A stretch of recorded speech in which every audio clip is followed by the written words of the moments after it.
खासतौर से अभी मैनपुरी उपचुनाव है, प्रदेश में भी और जगह उपचुनाव है, क्या इन उपचुनाव से जोड़कर की कोई जनसभा हुई है आपकी? भारतीय समाज पार्टी 26 सितंबर से एक सावधान रथ यात्रा निकाली थी। जी। उसी बीच कार्यक्रम यहाँ लगे थे और बीच में माननीय नेताजी का निधन हो गया, तो इधर के 4 दिन के कार्यक्रम कैंसिल कर दिए गए थे। तो फिर यहाँ के लोगों के हुआ कि रथ यात्रा समाप्त होगी, हम लोग जब लौटेंगे तो कार्यक्रम होगा। तो उसी परिप्रेक्ष्य में ये कार्यक्रम यहाँ के जिलाध्यक्ष और पार्टी के नेताओं के द्वारा आयोजित है। और जहाँ तक सवाल आपने मैनपुरी चुनाव को लेके कहा, तो देखिए जब पहलवान तैयार हैं तो अखाड़े में तो लड़ना ही है। तो तैयारी आप उसको मान लीजिए, नगर निकाय के चुनाव को लेके मान लीजिए, या आप आगामी 2024 की तैयारी को लेके मान लीजिए। कितना महत्वपूर्ण मान रहे हैं मैनपुरी उपचुनाव पूरे देश में, प्रदेश में चर्चा है इसमें?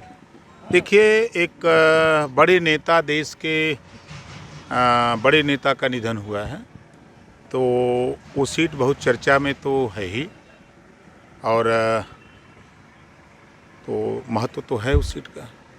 आपने कहा पहलवान तैयार है, आपकी भी तैयारी है मैनपुरी उपचुनाव? मैनपुरी में हमारा प्रत्याशी चुनाव लड़ेगा। जी। अभी अपने नेताओं से बातचीत करके अभी प्रत्याशी भी तय कर देंगे। कितनी जीत सुनिश्चित मानते हैं कि आपका प्रत्याशी किस नंबर पे फाइट करेगा? देखिए, हम जीतने के लिए तो नहीं लड़ेंगे, झूठ नहीं बोलते हम राजनीति में। इस देश में जो वंचित समाज है, जो राजनीति से वो अछूत है, जिनको राजनीति की पहचान या राजनीति के संबंध में जानकारी नहीं है, आप जैसे इस इलाके में बड़ी संख्या में प्रजापति है, पाल है, कश्यप है, शाक्य है, सैनी है, माली है, आरक है, अर्कबंसी है, बंजारा है, बैलिया, कंगार है, नाई है, गूढ़ है, कुम्हार है, लोहार है। इन लोगों की राजनीति में कोई गिनती नहीं है। तो इनको भागीदारी दिलाना, इनको जागृत करना, इनके बीच में जाकर के हम समझा रहे हैं कि देश में जातिवार जनगणना के लिए लड़ो। आप किसी को मुख्यमंत्री, प्रधानमंत्री बनाने की लड़ाई मत लड़ो। जब तक जातियों की गिनती नहीं होगी तब तक तुझे हिस्सा नहीं मिलेगा। देश के 75 साल की आज़ादी में संविधान एक, देश एक, प्रधानमंत्री एक, राष्ट्रपति एक, तो 2 तरह की शिक्षा क्यों है? दुनिया के तमाम देशों में शिक्षा, स्वास्थ्य फ्री है, तो देश में एक समान, अनिवार्य और फ्री शिक्षा के लिए लड़ो। देश में गरीबों का इलाज फ्री में कैसे हो, इसके लिए लड़ो। देश में बेरोजगारी चरम पे जा रही है, वह कैसे कम हो, रोजगार परक शिक्षा देश में लागू करने के लिए लड़ो। इन तमाम चीज़ों को लेकर के आज महंगाई से हर आदमी त्रस्त है, तो महंगाई के मुद्दे पर महंगाई कैसे कम हो, इसको लेके लड़ो। इन सब चीज़ों को लेकर के हम लोग जागृत कर रहे हैं लोगों को। अपने काम जीतने के लिए लड़ रहे हैं, तो आप किसे जीतते देखना चाह रहे हैं? लड़ाई मैन सपा और भाजपा की है? हम जनता को जागृत करने के लिए लड़ना चाहते हैं, जनता को जगाने के लिए कि भाई हम यहाँ 5 साल से मेहनत कर रहे हैं, तो 5 साल में ये परीक्षा होती है कि जैसे 6 माही, 3 माही पहले परीक्षा होती थी, तो ये सेमीफाइनल, फाइनल लोग बताते हैं ना कि सेमीफाइनल है, तो उसमें हम भी देखेंगे कितना नंबर हमको मिलता है। समाजवादी पार्टी और अखिलेश यादव के लिए किसको लड़ेंगे?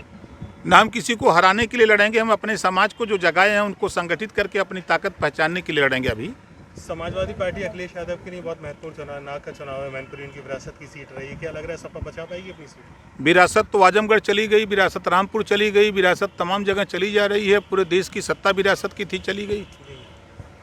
यहाँ की भी जा रही है क्या? अब यहाँ की जनता चाहेगी तो चली जाएगी। विपक्ष का एक आरोप आता है, राजभर जी हमेशा सत्ता पक्ष के लिए फायदा पहुंचाने के लिए लड़ते हैं। देखिए, जब हम पार्टी बनाए तो पहले लोग यही कहते थे कि ये सपा के लिए काम करते हैं।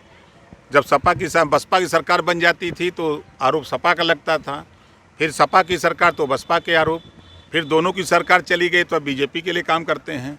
अब बीजेपी की सरकार चली जाएगी तब किसके लिए काम करेंगे? तो आपकी नज़र में प्रदेश सरकार सही काम कर रही है क्या?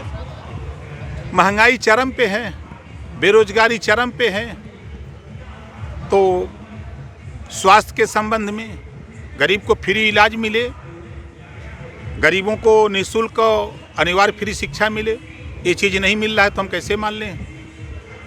ठीक है, थैंक यू। Okay sir.